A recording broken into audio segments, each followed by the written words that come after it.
নজরুল ভাই, আজকেই বিশ্বকাপ শেষ হবে। এই বিশ্বকাপ নিয়ে অনেক আগ্রহ দর্শকদের, কিন্তু এর ভিতরে একটা নগ্ন কিংবা অশ্লীল অথবা খুবই অস্থির একটা রাজনীতি চলে। তো সেই রাজনীতিরই একটা প্রেক্ষাপট আমরা এখন সামাজিক মাধ্যমে দেখি। প্রকাশ্যে আর্জেন্টিনাকে সাপোর্ট করছেন নেতানিয়াহু এবং ইসরায়েল। এটা করতেই পারে, কিন্তু এই প্রকাশ্যে সমর্থনের দৃশ্যে কিছু এক মেসেজ মানুষ আবিষ্কার করছে। আপনার কি মনে হয় এত দল থাকতে আর্জেন্টিনাকে সাপোর্ট করা, তাও প্রকাশ্যে ঘোষণা দেওয়া, এটাকে আপনি কীভাবে দেখেন? ধন্যবাদ হাসান সাইদুল ভাই। শুধু নেতানিয়াহু যে আর্জেন্টিনাকে প্রকাশ্যে সাপোর্ট দিচ্ছে ব্যাপারটা এরকম না। যুক্তরাষ্ট্র বিদায়ের পর টোটাল ল্যাটিন আমেরিকা, টোটাল ইসরায়েলের দর্শকরা আপনার আর্জেন্টিনার সাপোর্টার। এবং আপনি জানেন বাংলাদেশে একটা বড় ফ্যান বেজ আর্জেন্টিনার বাংলাদেশে। এবং নিউ ইয়র্ক টাইমসে গতকালকে বাংলাদেশের আর্জেন্টিনা উন্মাদনা নিয়ে একটা এডিটোরিয়াল কলাম প্রকাশিত হয়েছে। এই যে 1986 সালে যে বেজটা হলো, মানে আর্জেন্টিনাদের একটা বেজ বাংলাদেশে সাপোর্টার তৈরি হলো, এটা কিন্তু মূলত ম্যারাডোনার খেলা দেখে। এবং ওই ম্যারাডোনার খেলা যারা আমাদের বাপ দাদারা দেখেছিল তাদের সাপোর্টাররাই কিন্তু এখন আমরা ওই বাপ দাদার অনুশীলন করেই আমরা তাদের সাপোর্টার হয়েছি। এখানে একটা আর্জেন্টিনার বেজ সাপোর্টার তৈরি হয়েছে বাংলাদেশে। খুব খেয়াল করলে আপনি বুঝবেন আর্জেন্টিনার ঠিক বিপরীতে কে আছে? স্পেন। জি, আজকে ফাইনাল খেলবে কিছুক্ষণ পরে। জি জি। এই স্পেনের উপর কিন্তু মার্কিন একটা নিষেধাজ্ঞার মতো অবস্থান হয়েছে। কারণ কি? স্পেন ইরান যুদ্ধে মার্কিনীদেরকে তাদের ঘাঁটি ব্যবহার করতে দেয়নি, 1 নাম্বার।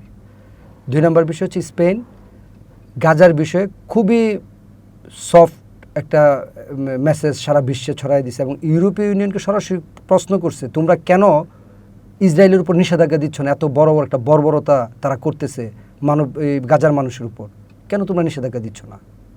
তৃতীয় বিষয় হচ্ছে তারা এই রাগে ক্ষোভে ইসরায়েল থেকে তাদের এম্বাসি স্থায়ীভাবে সরাই ফেলছে। তার মানে স্পেনের প্রতিবাদটা কত শক্ত আপনি খেয়াল করছেন?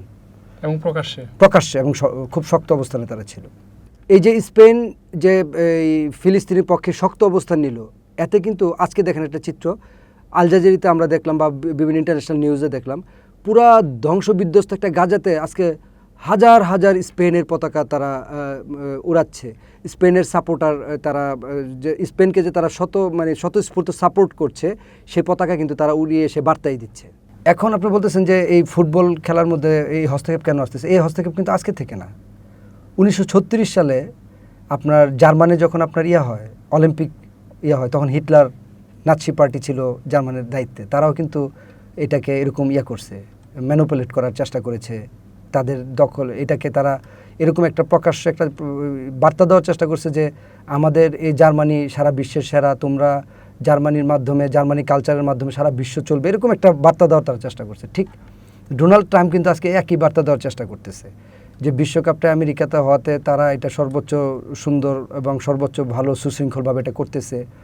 এটা আমরা যে দ্বিতীয় ইস্যুতে যে আপনি যে ইস্যুটা বললেন যে এই ইসরায়েলিরা আমেরিকারা কেন এত আর্জেন্টিনার ভক্ত, আপনি জানেন যে আর্জেন্টিনা কিন্তু বিষয়টা এটাই জানতে চাচ্ছিলাম যে প্রকাশ সমর্থন করতেই পারে কিন্তু প্রকাশ্যে কেন? প্রকাশ্যে এবং একটা এটা আমি আসতেছি। আপনার আর্জেন্টিনার প্রেসিডেন্টের নাম জানেন? হাভিয়ার মিলাই। তো আশ্চর্যের বিষয় হচ্ছে, আমি 2টা জিনিস আপনাকে দিয়ে শুরু করি, তারপরে এই বিষয়টা আমি যাচ্ছি। প্রথম বিষয় হচ্ছে পৃথিবীর 10টা আপনার উন্নত দেশের 2টা দেশ হচ্ছে আইসল্যান্ড, সিঙ্গাপুর। তাদের পতাকা কি আপনি চিনেন? আমি যদি এখন বলি যে আইসল্যান্ডের পতাকা দেখায়, আপনি চিনবেন এটা কোন দেশের পতাকা? সিঙ্গাপুরের পতাকা দেখালে চিনবেন?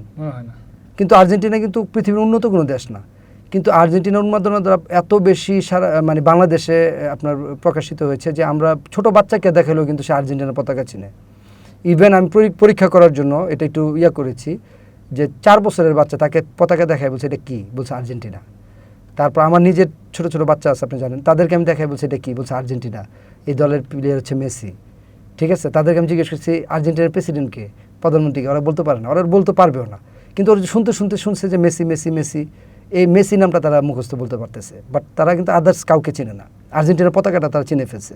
তার মানে এটা চারটিখানি ব্যাপার না। আর্জেন্টিনা কিন্তু বাংলাদেশের একটা বড় উন্মাদনার জায়গা মানুষের হৃদয় দখল করেছে। এটা কেন দখল করছে, কীভাবে দখল করছে আপনি জানেন যে বাংলাদেশে কিন্তু বিশ্বকাপ প্রচারণা শুরু হয় 1982 সালে, আর 86 সালে আপনার ইংল্যান্ড এবং আর্জেন্টিনা যে ফাইনাল ম্যাচ হয়, যে ম্যাচের একটা অভিযোগ আছে যে ম্যারাডোনা হাত দিয়ে গোল করছে, এবং ইংল্যান্ড এবং আর্জেন্টিনার সাথে বিরাট একটা দ্বন্দ্ব আছে আপনি জানেন ফকল্যান্ড দ্বীপ নিয়ে, এবং ওই গোলটাকে তারা বলছে যে গোল অফ কি বলছে এটা হ্যান্ডস অফ গড, আল্লাহর হাতে বা দেবতার হাত দিয়ে এটা গোল হয়েছে, ঈশ্বরের হাত দিয়ে তারা গোলটা করছে, এবং এটাকে তারা এখনও ক্রেডিট নেয় যেটা সরাসরি ঈশ্বর আর্জেন্টিনাদের পক্ষে ছিল বলে সেদিন তারা জিতছে। তো এই যে ফুটবল নিয়ে যে রাজনীতিটা, এটা কিন্তু অনেক লম্বা সময় ধরে আসছে। এখন আমি আসতেছি, আপনি বলতেছেন কেন প্রকাশ্যে এই ঘোষণাটা দিল। আপনার মিলেই এরকম একজন ব্যক্তি যে আর্জেন্টিনার সবচেয়ে ডানপন্থী প্রেসিডেন্ট হিসেবে নির্বাচিত হয়েছে, এবং আর্জেন্টিনাতে আপনি জানেন 1% ইহুদি, কিন্তু মিলে ওপেন ঘোষণা করেছে যে কোনো দিন যদি আমি প্রেসিডেন্ট পদ থেকে সরে যাই তাহলে আমি ইহুদি ধর্ম গ্রহণ করব। এবং তার যে চলাচল রাব্বিদের সাথে, ইহুদি রাব্বির মানে আমাদের ইমাম যেমন ওদের রাব্বিদের সাথে ওর চলাচল, ওই তৌরাতের উপর প্রচুর পড়াশোনা করে। এবং এই মিলেইকে একমাত্র পৃথিবীর ওদের একটা অনুষ্ঠান হয় ইহুদিদের, এটা একটা ধর্মীয় অনুষ্ঠান, সেই অনুষ্ঠানে কিছুদিন আগে তাকে দাওয়াত করছে। এখানে ইহুদি ছাড়া কাউকে দাওয়াত করা হয় না, এর ইতিহাস না এই পর্যন্ত। আশ্চর্য বিষয় হচ্ছে মিলেই মানে আর্জেন্টিনার যে প্রেসিডেন্ট, সে জেনেসিস পুরস্কার পাইছে। জেনেসিস পুরস্কারটা আবিষ্কার হয়েছে শুধু যারা সারা পৃথিবীর ইহুদির মধ্যে যে সর্বোচ্চ জ্ঞানী গুণী, মানে নোবেল প্রাইজের মতো। এটাকে বলা হয় নোবেল অফ জিউস, অর্থাৎ ইহুদিদের নোবেল বলা হয়। এটা শুধু ইহুদিদের জন্য এই পুরস্কারটা। কিন্তু এই পুরস্কারটা আপনার দিছে, মিলেইকে দিছে, আর্জেন্টিনার প্রেসিডেন্টকে দিছে। সবাই আশ্চর্য হয়ে গেছে যে এটা তো ইহুদি ছাড়া কাউকে দেওয়া হয় না। একমাত্র নন জিউস পিপুল আপনার এই মিলেই, যে আর্জেন্টিনার যেটাকে বলা হয় ইহুদিদের নোবেল, এই নোবেল পুরস্কার তাকে দেওয়া হয়েছে। কেন দেওয়া হয়েছে? মিলেই একমাত্র ব্যক্তি যে ইসরায়েলের ব্যাপারে প্রকাশ্যে ভয়াবহভাবে সাপোর্ট করতেছে এবং সারা বিশ্বের বিভিন্ন দেশকে সে পোক করতেছে, তোমরা ইসরায়েলকে সাপোর্ট করতেছো না কেন? যে কোনো একটা জায়গায় সে কোনো একটা অনুষ্ঠানে গেলে প্রথমে বলে ইসরায়েলিদের তোমরা সাপোর্ট করতেছো না কেন? তাকে যদি প্রশ্ন করা হয় তুমি ফিলিস্তিনি রাষ্ট্রের ব্যাপারে কী বলবো, বলছে ফিলিস্তিনি রাষ্ট্র বলতে কোনো রাষ্ট্র নেই, এভাবে সে সরাসরি বলে। আর্জেন্টিনার প্রেসিডেন্ট দেখেন, কয়েকদিন আগে যে মিশরের খেলাটা হলো, মিশর এবং আর্জেন্টিনার খেলাটা হলো, ওইখানে কিন্তু মিশরের কিছু দর্শক বা সাধারণ কিছু দর্শক, জানেন আপনি যে মিশরের সাথে গাজার একটা সীমান্ত আছে, যার কারণে তারা কিন্তু ওই ফিলিস্তিনের পতাকা নিয়ে আসলো স্টেডিয়ামের আশেপাশে, এবং এটার এগেনস্টে যারা আর্জেন্টিনার সাপোর্টার তারা কিন্তু এদেরকে লক্ষ্যবস্তু করে তারা কিন্তু ইসরায়েলের পতাকা নিয়ে আসলো, যেটা নিয়ে তাদের মধ্যে একটু টুকটাক সংঘর্ষের ঘটনা আমরা দেখছি যে সোশ্যাল মিডিয়াতে সেগুলো আসছিল। তার মানে আর্জেন্টিনাররা সরাসরি আপনার ইসরায়েলের পতাকা বহন করলো।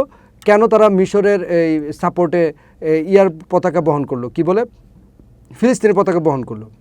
এবং আপনি জানেন যে মিশরের যে কোচ, সে কিন্তু ফিলিস্তিনিদের প্রতি এই জয়কে উৎসর্গ করেছিল। এটা কিন্তু একটা বিশেষ বার্তা দিচ্ছে যে আর্জেন্টিনার যারা সাপোর্টার তারা কতটা আপনার ফ্যাসিনেশন কাজ করে তাদের ইসরায়েলের প্রতি। এবং সবচেয়ে বড় বিষয় আপনি জানেন দুইটা আব্রাহাম অ্যাকর্ড, আর আব্রাহাম অ্যাকর্ডের ঠিক আরেকটা অ্যাকর্ড আছে, এটার নাম হচ্ছে আইজ্যাক অ্যাকর্ড। আব্রাহাম অ্যাকর্ড মানে তো আপনাকে অনুষ্ঠানে বলছিলাম, হজরত ইব্রাহিম আলাইহিস সালামের নামে খ্রিস্টানরা ইহুদিরা আব্রাহাম ডাকে। সে আব্রাহামকে যেহেতু মুসলমান, খ্রিস্টান এবং ইহুদি তিন ধর্মই সমানভাবে সম্মান করে, এই জন্য এই চুক্তিটার নাম রাখছে আব্রাহাম অ্যাকর্ড। এই অ্যাকর্ডের আওতায় হচ্ছে আরব দেশের সাথে, মুসলিম দেশের সাথে ইহুদিদের সম্পর্কটা স্বাভাবিক করার কারণে এই অ্যাকর্ডে তারা কাজ করে। আর আইজ্যাক অ্যাকর্ড হচ্ছে ইব্রাহিম আলাইহিস সালামের ছেলের নাম একটা ইসাক, আপনি জানেন ইসাককে ইহুদি এবং খ্রিস্টানরা আইজ্যাক নামে ডাকে। সে আইজ্যাক অ্যাকর্ডের আওতায় একমাত্র আর্জেন্টিনা যে সর্বপ্রথম আইজ্যাক অ্যাকর্ডে সাইন করছে, এবং সারা ল্যাটিন আমেরিকা সহ পৃথিবীর বিভিন্ন দেশকে সে পোক করতেছে তোমরা আইজ্যাক অ্যাকর্ডে সাইন করো। আইজ্যাক অ্যাকর্ড অর্থ হচ্ছে যে খ্রিস্টান যে দেশগুলো এখনও ইসরায়েলের বিরুদ্ধে অবস্থান করতেছে, ইসরায়েলকে পছন্দ করে না, তাদেরকে সে পোক করতেছে যে তোমরা ইসরায়েলকে পছন্দ করো, ইসরায়েলের সাথে ব্যবসা বাণিজ্য করো, তোমরা উন্নত হবা। আসলে ইসরায়েলিরাই পৃথিবীর সবচেয়ে বড় ধর্ম এবং ইসরায়েলিরা পৃথিবীর রক্ষাকর্তা, এভাবে সে সারা পৃথিবীকে পোক করার চেষ্টা করতেছে। এই জন্য এই মিলেইকে ইসরায়েলিরা মনে করে ট্রাম্পের পর সবচেয়ে শক্তিশালী অবস্থান হচ্ছে মিলেই, যে সারা পৃথিবীতে ইহুদিদের স্বার্থ সংরক্ষণ করার জন্য কাজ করতেছে, এবং তাকে জেনেসিস পুরস্কার দিয়েছে, যেটা শুধু ইহুদিদের জন্যই এই পুরস্কারটা রাখা হয়, এটা ইহুদিদের নোবেল বলা হয়। অন্যদিকে যদি আপনি জানেন যে হাভিয়ার মিলেই, সে কিন্তু আপনার আর্জেন্টিনার যে বিভিন্ন আর্জেন্টিনাতে ইসরায়েলিদেরকে আহ্বান করে যে তোমরা তোমাদের দ্বিতীয় মাদারল্যান্ড হিসেবে আর্জেন্টিনাকে ইউজ করো, সেখানে আমরা তোমাদেরকে বিভিন্ন সুবিধা তৈরি করে দিব, তোমাদের জন্য এটা বিশেষ সুরক্ষিত এলাকা হিসেবে গণ্য হবে, ইউরোপের অনেক দেশ তোমাদের জন্য এখন অনিরাপদ হয়ে গেছে, তোমাদের জন্য এখন আর্জেন্টিনা হচ্ছে পিতৃভূমি বা মাতৃভূমি, যেভাবে তোমরা বিবেচনা করো এটা তোমাদের জন্য বেস্ট চুজ হবে। এটা মিলেই আরেকটা সংযোজন এখানে দিল। তো এই মেলেই যেভাবে আপনার বলা চলে যে সহজ ভাষায় যদি বলি ল্যাংটা হয়ে নামা ইহুদি মানে ইসরায়েলের জন্য, তাহলে ইসরায়েল তো তাদের জন্য এইভাবে নামবে, এটাই স্বাভাবিক। এই জন্যই সে ওপেনলি ডিক্লেয়ার দিচ্ছে নেতানিয়াহু যে আমি আর্জেন্টিনা সাপোর্ট করি। আপনি খেয়াল করবেন যে আর্জেন্টিনার আমরা মানে বাংলাদেশে তো প্রচুর আর্জেন্টিনার সাপোর্টার, কিন্তু সবচেয়ে আশ্চর্যের বিষয় কি জানেন, ভারতের ইসরায়েলি যে রাষ্ট্রদূত সে সরাসরি কয়েকদিন আগে এডিটোরিয়াল কলাম এবং বিভিন্ন কলামে আসছে, আপনি পড়ছেন মনে হয় এটা, যে বাংলাদেশে হামাসের শক্তি সংরক্ষণের জন্য বিশেষ গ্রুপ কাজ করতেছে। আশ্চর্যের বিষয় না, পুরো একটা ডাবল স্ট্যান্ডার্ড না? অথচ নিউ ইয়র্ক টাইমস নিউজ করলো কি সারা পৃথিবীর সবচেয়ে বেশি দর্শক বা সমর্থক আর্জেন্টিনার বাংলাদেশে, আর্জেন্টিনার খেলোয়াড়রা বিশ্বাস করে, এবং আর্জেন্টিনার যে রাষ্ট্রদূত সে কিন্তু সব খেলা থেকে উপস্থিত হচ্ছে। এবং আপনি জানেন যে আর্জেন্টিনার রাষ্ট্র 2 জন ব্যক্তিকে তাদের রাষ্ট্রীয় অতিথি হিসেবে বাংলাদেশে পাঠাচ্ছে আজকে ফাইনালে অ্যাটেন্ড করার জন্য। সেই রাষ্ট্রটার মানে যারা মানে তাদের অ্যালাইন যে রাষ্ট্রটার মানে ইসরায়েল সরাসরি বলতেছে ভারতের দিল্লি থেকে যে বাংলাদেশে হামাসের শক্তি বাড়ানোর জন্য একটা পক্ষ কাজ করতেছে, মানে হামাস এখানে বাংলাদেশের বেশিরভাগ মানুষই হামাস সেটা বোঝাইতে চাচ্ছে। তা বাংলাদেশের বেশিরভাগ মানুষ যদি হামাসের সমর্থক হয় তাহলে আবার তারা আর্জেন্টিনার সমর্থক হয় কীভাবে? তাহলে ব্যাপারটা ডাবল স্ট্যান্ডার্ড হচ্ছে।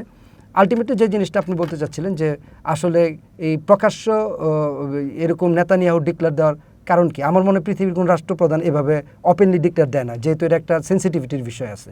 এটা আপনি পুরো আলোচনা থেকে বুঝলেন যে এই মিলেই যে আর্জেন্টিনার প্রেসিডেন্ট সে ইসরায়েলের জন্য, সারা বিশ্বে ইসরায়েলের সমর্থনের জন্য, সারা বিশ্বে ইসরায়েলকে শক্তিশালী করার জন্য, সারা বিশ্বে ইসরায়েলের ইমেজকে পরিষ্কার করার জন্য নগ্ন হয়ে মাঠে নামছে। ইসরায়েলও তার পক্ষে নগ্ন হয়ে মাঠে নামছে, যদি আমরা সহজে এটা বুঝাই। এটাই হচ্ছে মূল বিষয়টা।